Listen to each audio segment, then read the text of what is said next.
शीलता यहाँ से बालक लेकर जाए और सेवा की इच्छा लेकर जाए। मैं केवल अपना परिवार चलाने के लिए शिक्षा नहीं ले रहा हूँ, तो मैंने जिस समाज में, जिस गांव में जन्म लिया है, मेरे द्वारा उस गांव के विकास की सेवा होगी।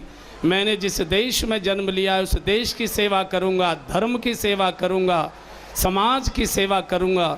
सेवा की इच्छा लेकर जाएगा तब मनुष्य जन्म पूर्ण होता है। एक 2 मिनट की छोटी सी बच्चों को कहानी सुनाकर मैं अपनी बात को समाप्त करता हूँ। संवेदनशीलता की सुभाष चंद्र बोस के जीवन की घटना आती है। बच्चे सुनेंगे, उनको अच्छा लगेगा। जिस समय ये सुभाष चंद्र बोस नहीं थे, सुभाष लड़का था, कक्षा 7 में पढ़ता था, तो क्लास में एक 30-35 विद्यार्थी इसके साथ पढ़ते थे। एक बहुत गरीब बालक, उसकी ड्रेस नहीं थी, ड्रेस पहनकर आता नहीं था, मैले कपड़े, पुस्तकें भी नहीं पूरी, कॉपियाँ भी नहीं। माइक ठीक करो भाई जरा। तो उसको रोज अध्यापक स्टूल पर खड़ा कर देते थे। 1 दिन हुआ, 2 दिन हुआ, 3 दिन हुआ। सुभाष जब छुट्टी हुई तो उस अपने मित्र के साथ कॉलेज से, अपने विद्यालय से निकले। थोड़ा माइक कम करो भाई जो माइक पर।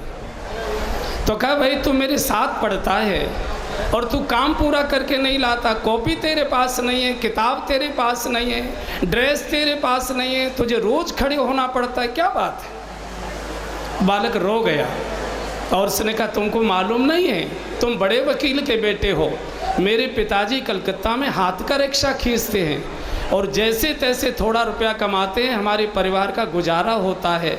मेरी कैसे फीस देते हैं ये मैं जानता हूँ। कहाँ से जूते लाऊं, कहाँ से मेरे पिताजी ड्रेस लाएं? वो पूरी पुस्तक खरीद ही नहीं सकते। अच्छा हाँ। अगले दिन कुछ बोले नहीं सुभाष। अगले दिन फिर छुट्टी हुई। विद्यार्थी को पहले क्लास में रोज की तरह खड़ा किया गया। छुट्टी के बाद सुभाष ने कहा, अच्छा आओ मेरे साथ, मेरे घर तक चलो। बड़ा बंगला था, सुभाष बड़े वकील के बेटे थे, तो अपने साथी को द्वार के बाहर खड़ा कर दिया। बोले, मैं 1 मिनट में अभी आता हूँ। दौड़ कर गए, बस्ता रखा। जब स्कूल से बड़े घर का बालक पढ़कर जाता है तो माँ खाने के लिए कई चीज़ें उसको तैयार करके रखती है। बेटा ये खाओ खा। बोले, माँ 5 रुपये दे दो।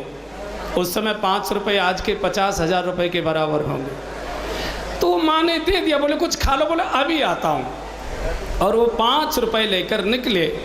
इतने में कोर्ट से उनके पिताजी भी आ गए। तो पूछा, सुभाष दौड़कर जा रहा था, कहाँ गया? अभी स्कूल से आया है, बिना खाए पिए कहाँ चला गया? बोले, पता नहीं कहाँ 5 रुपये लेकर गया है, मालूम नहीं। तो पिताजी ने अपना वाहन खड़ा किया और पीछे पीछे दूर से चले के कहाँ जाता है, अपने उस गरीब साथी को लेकर वो पुस्तकों की दुकान पर गए। साथी को पुस्तकें खरीदवाई, ड्रेस की दुकान पर गए, ड्रेस खरीदवाई, चप्पल की दुकान पर गए, चप्पल खरीदवाई, और जो उसकी आवश्यकताएं थी वो खरीदवाई। और 12 आने 10 आने पैसे कुछ बचे थे वो उसको दे दिए कि तेरी और कोई ज़रूरत होगी उसे पूरा करना। कल से तुम मेरे मित्र हो, मेरे पास बैठते हो, तो खड़े जब होते हो तो मुझे अच्छा नहीं लगता, जाओ। ये बात सुभाष के पिता ने दूर खड़े होकर देख ली कि कक्षा 7 के विद्यार्थी को जो अकल आ गई, मैं 50 वर्ष की आयु में भी वो बुद्धि नहीं ले पाया। कमाल हो गया। और लौट कर आए, सुभाष की माँ को कहा, तुमको मालूम है ये सुभाष कहाँ गया था? बोले, नहीं मुझे मालूम नहीं। बोले, इसने ऐसे ऐसे ऐसे ऐसे किया है।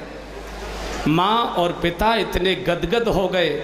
माँ ने तुरंत सुभाष बालक को अपनी गोद में बिठाया, छाती से लगाया, सिर पर हाथ फिराया और आशीर्वाद दिया कि सुभाष, तेरी माँ तुझे आशीर्वाद दे रही है कि तू दुनिया में एक दिन बहुत बड़ा आदमी बनेगा। मेरा तेरे ऊपर आशीर्वाद है। ये है संवेदनशीलता। मेरे द्वारा मेरा साथी, मेरा पड़ोसी, मेरा परिवार, मेरा गांव, मेरा समाज, इसके लिए मैं क्या कर सकता हूँ? अपने लिए तो पशु जिया करते हैं। मैंने मनुष्यता की शिक्षा ली है। मैंने मदन मोहन कलावती विद्यालय में मैं शिक्षित होकर आया हूँ।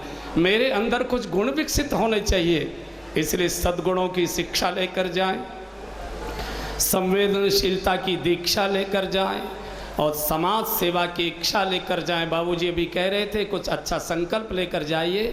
तो मैं अगर बड़ा हुआ तो अपने गांव का, अपने ज़िले का, अपने प्रदेश का, अपने देश का ऐसा नाम रोशन करूंगा।